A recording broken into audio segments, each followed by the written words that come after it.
Funding for To the Contrary provided by the E. Rhodes and Leona B. Carpenter Foundation, the Park Foundation, and the Charles A. Freoff Foundation. Coming up on To the Contrary. They put forth their skills, their energy. They put forth so much and carry their countries on their back, and they do deserve that pay equity.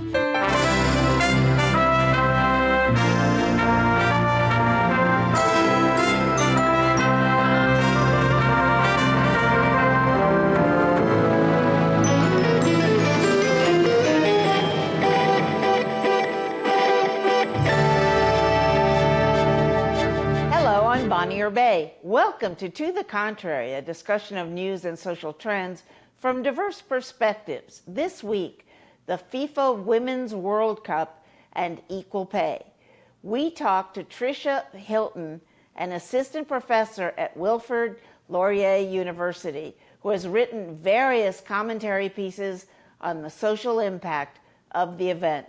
Welcome, Professor. How are you? Thank you. I'm doing well. I'm enjoying the World Cup thus far.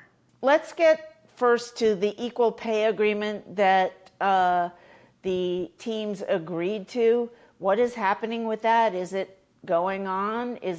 Has it been paused by either side? Please tell me about that. Each country has different agreements with their football federations. And there's a couple of countries, Canada, Spain, England, all have discrepancies in terms of equal pay and women fighting for that. And sometimes it's not even equal pay, it's pay that their federations say they would give to them and are no longer supporting them.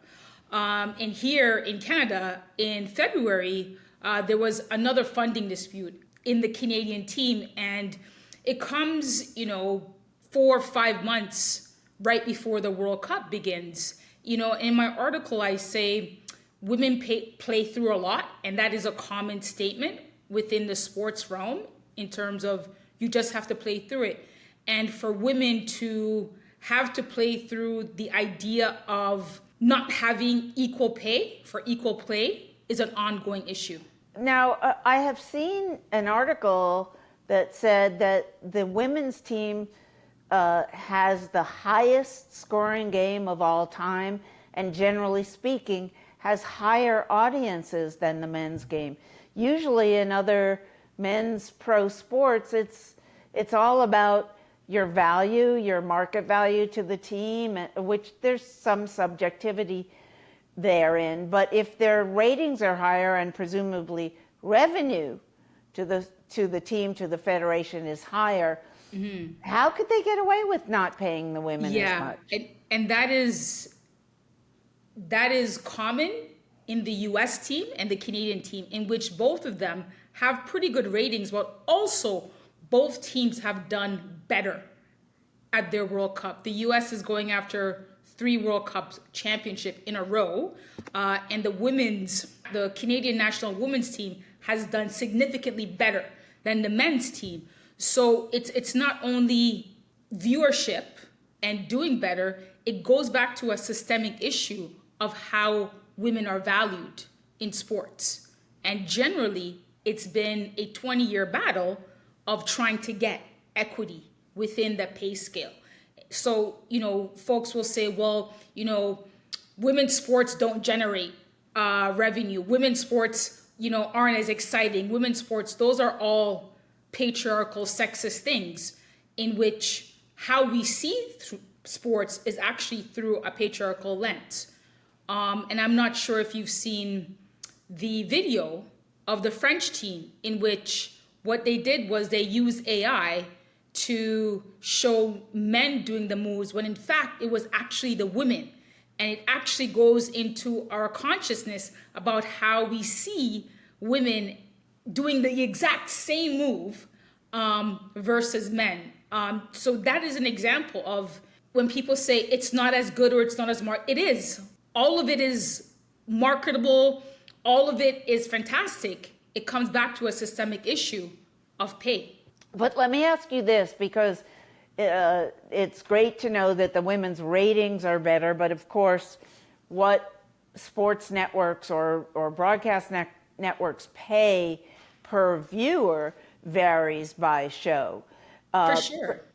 So do the advertisers pay the same rate per show per viewer for women's soccer that they pay for men's, or do the men's And that's really up to the viewership, and that's up to how the broadcasting stations want to invest, right? So the reality is there just isn't enough of women's sports, period, being shown, right? So what you have to do is make it more presentable to then make a case to say, do we want to pay more? Do we want to pay less? But at this point, we're not even presenting women's sport as much as we should.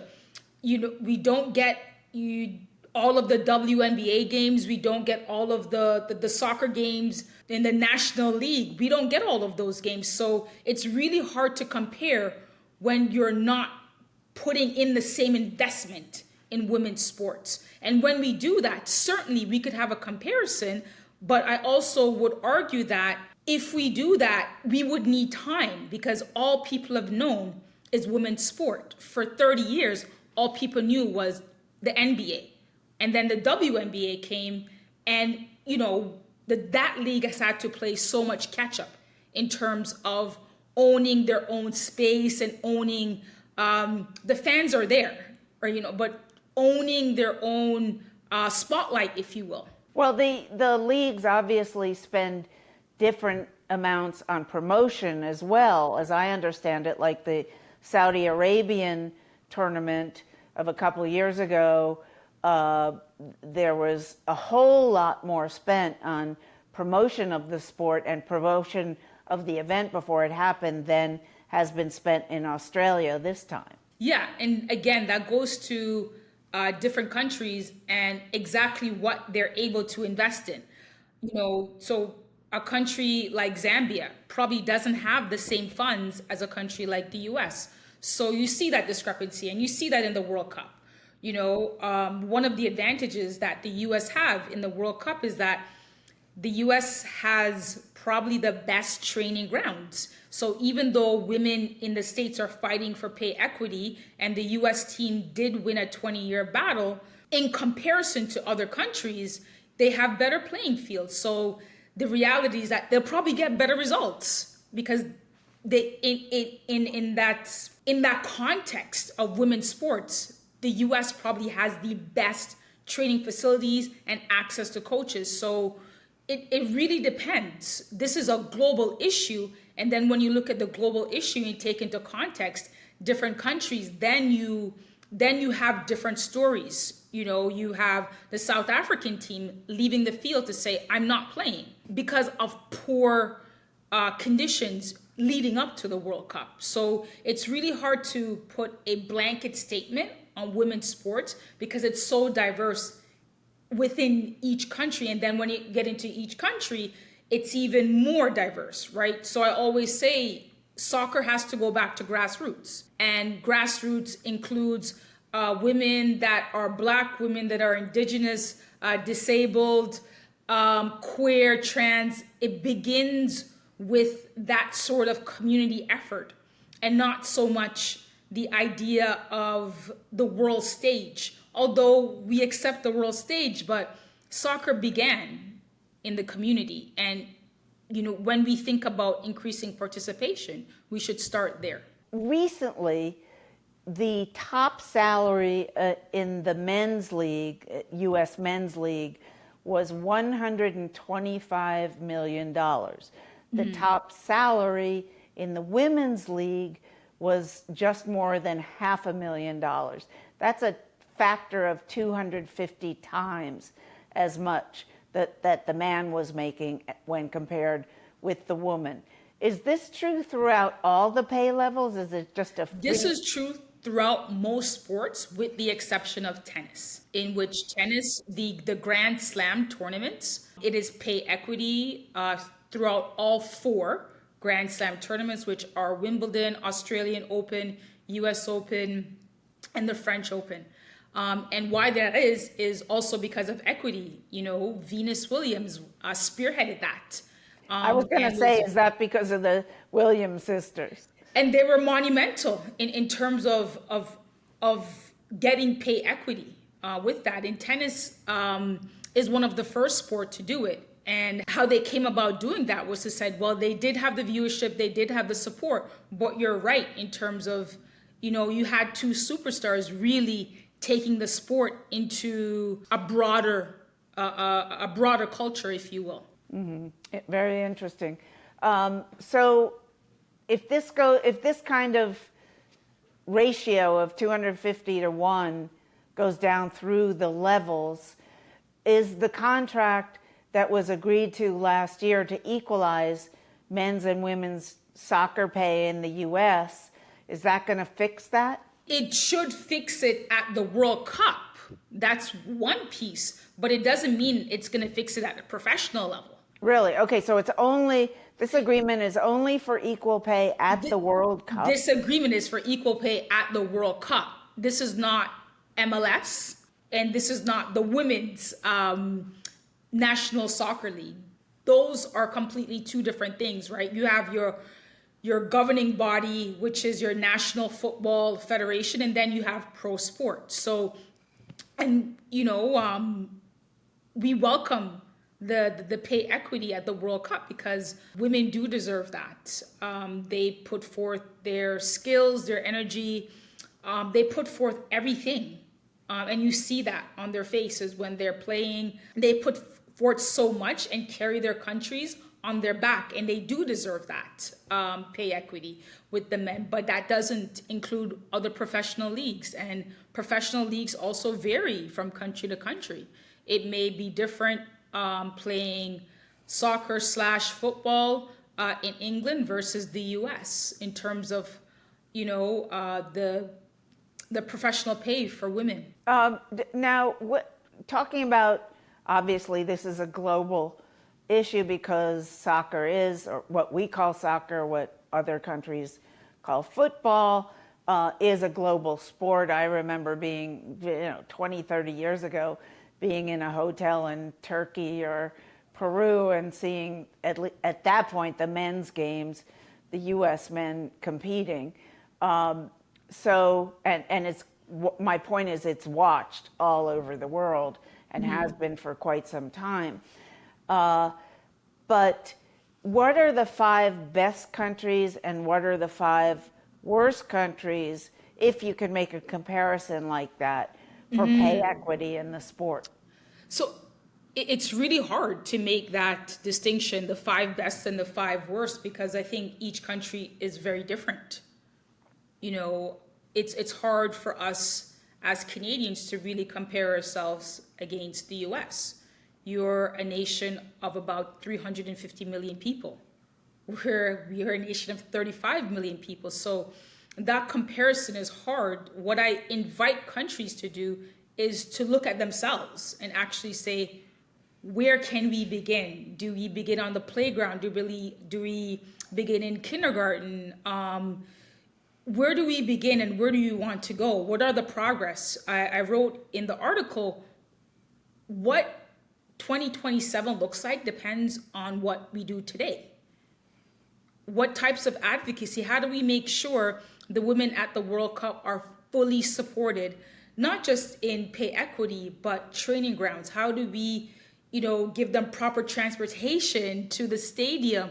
How do we give them proper accommodations and so forth? So this idea of this country is ahead and this country is behind, I leave that within context.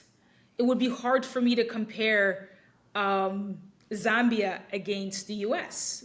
But even with even rich countries versus poor countries, you could still make a comparison, could you not, between how they pay the men versus how they pay the women in those countries? There isn't a country that's winning in pay equity. That's for sure. There isn't a country that stands out to me that says, we treat women just as well as we treat men in terms of sports. I don't see that. I don't see a country that has paid its women athletes well, with the exception of tennis. Again, there are countries that are fighting. Like I will say that Spain is fighting, Canada is fighting, the US did win. They won, but that win was over the course of 20 years, right? So we're not going to achieve this idea of equity over this World Cup. But what we need is something sustainable. What we need is to make sure that, teams like Morocco and Haiti, that this is not a one-off, that they actually build on this, that there's actually young Moroccan girls having the opportunity to play at a football pitch. Now, you say let's look at what kind of sporting facilities they have, what kind of opportunities for kids to play in playgrounds. I don't know if you mean in school or just public playgrounds in a park It in a could be city. both playgrounds in public schools and the ability to have access to recreation facilities. Does the sport have the money to provide those facilities? In the US, 100%, yes. Yes. Yeah, if there's one thing the US has is the access to those facilities. Absolutely. And it has the money for those facilities.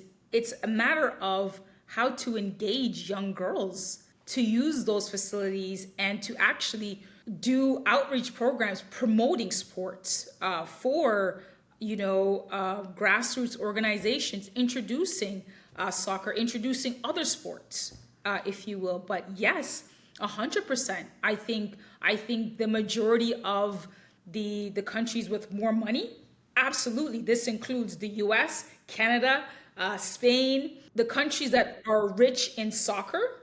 They all have those facilities because they have those facilities for men. So that means that they can have it for women as well. We could share those facilities. Right. Is there any movement to do that? To share facilities where you can't increase pay at the moment, but you share the So facilities? I know there's programs here in Canada in trying to increase the participation of young girls. There has been a drop off, obviously, with COVID-19. There's less girls committed to playing, but there is still a movement of trying to have young girls participate in not just soccer, but sports overall. But, I remember working in a newsroom, a TV newsroom in the 80s, and the news director, who was a woman, one of the first in the DC market anyway, in the country, perhaps, and she would talk about she had to leave because she had to take her daughter to soccer practice.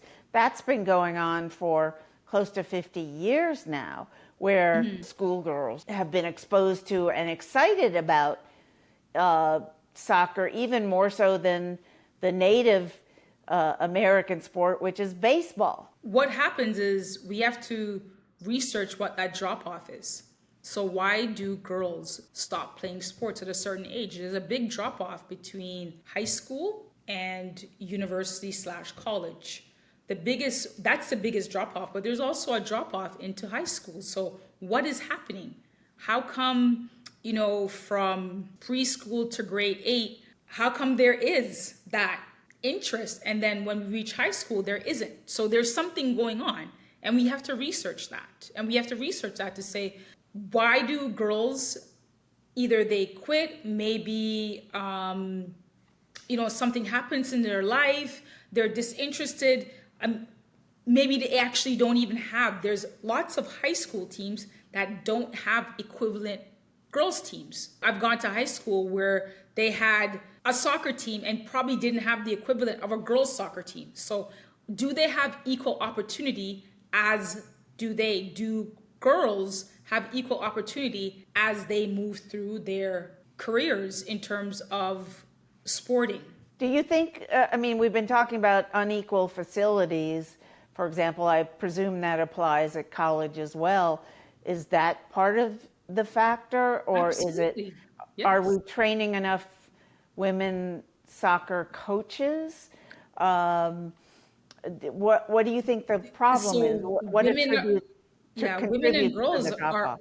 women and girls, are underrepresented in every single sector of sports: coaching, participation, pay, and even more so for racialized individuals, Black, Indigenous, and people of color. So at every step of the way, we have to make sure that we're including everybody. And I always say you have to start with the most marginalized person, because when you start with the most marginalized person, you automatically get everybody, right? So I think, yeah, the training facilities aren't the best. We could go look at a college now, at a premier college now, and you look at the women's basketball team versus what the men's basketball team have, and it's a completely different environment. And that environment,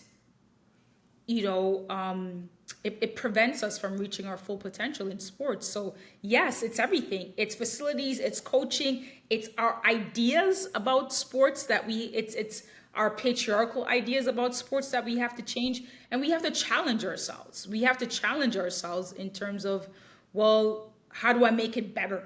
There was recently a controversy about the FIFA or one of the governing bodies banning the women's or looking down with disdain at the women's team wearing an armband that was supportive of LGBTQ rights. Mm-hmm. Do you tell the audience about that? What happened, and what does that say about the proportion of gay people playing, or lesbian and gay people playing soccer in the men's and women's teams? Queer folks have always been policed. And this is no different. There's been a backlash, an onslaught of just backlash against participation of queer folks, including trans folks, including non-binary folks, just an entire backlash of hatred, really, and really not allowing people to participate. And all the research says that when queer people participate in sports, it makes a sport better. It makes a sport more inclusive. There's no evidence saying that, trans folks are ruining the game. All of the research actually shows a different sign, that this makes the game more inclusive. It challenges us to really think about, sexism, patriarchy, homophobia, all of this, versus what is spewed to us that they're ruining the game. And that's not true. So this comes as no surprise to a lot of people that they weren't allowed to wear it, because this also is an ongoing issue. Now, are the women's team members more interested in social justice than the men's team? Do they do more activity about it, including climate change? I think the women's team, I don't know if they're more interested in it. I think they have been vocal about it, and they've been vocal about it because of their situation. So they've been vocal about it because they've experienced oppression. And I think that is a big factor of it. Whether or not the men's team do it, I don't know.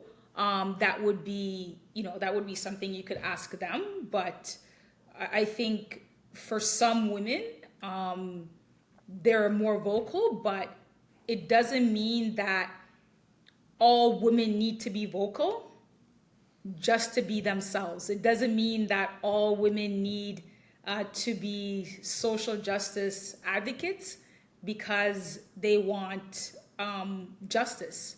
Women should just be able to live and be themselves. And Megan Rapinoe, she has done the most work for social justice of any player. What, if anything, does that say about women's sensitivity to social justice versus men's in soccer? I think she's done some work. I don't know if she's done the most work. I think her work is recognizable, and sure, I said that she does deserve her flowers. But when you compare it to men, she's had to have done that. She had to speak out against her oppression. She had to have spoke out against pay equity, right? So it's not about sensitivity. It's about what you're experiencing. And for a very long time, the women's team experienced this gap of pay equity in the World Cup. So yes, they did have to take it up. But I go back to it's not for only women to take this up. Like, everybody has to take this up. Thank you so much, Tricia Hilton. Thank you. This has been so enlightening, and please keep up your great work. That's it for this edition of To the Contrary. Keep the conversations going on Twitter, Facebook, and Instagram, and visit our website, pbs.org/To the Contrary. And whether you agree or think to the contrary, see you next time.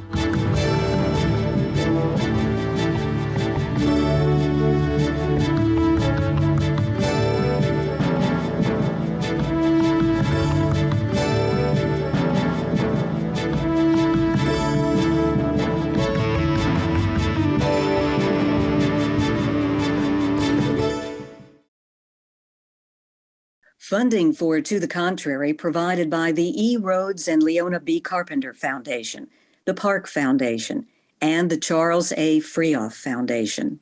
For a transcript or to see an online version of this episode of To the Contrary, please visit our PBS website at pbs.org/To the Contrary. You're watching PBS.